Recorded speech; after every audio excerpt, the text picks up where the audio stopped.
జీవితమంటే కల కాదు, అది కవులు రచించే కథ కాదు.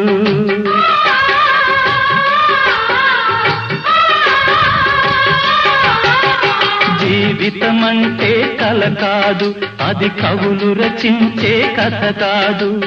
కనుమరుగైనది సిరి కాదు, అది మనదని తలచుట సరికాదు.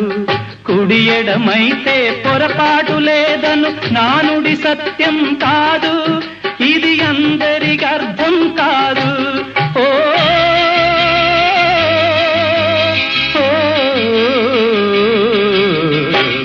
వేగు చుక్క మొలిచింది, వేకువ పొడ చూపింది, తూరుపు తెల్లవారక ముందే కాలం మాటేసింది, నా కళ్ళను కాటేసింది, కాలం మాటేసింది.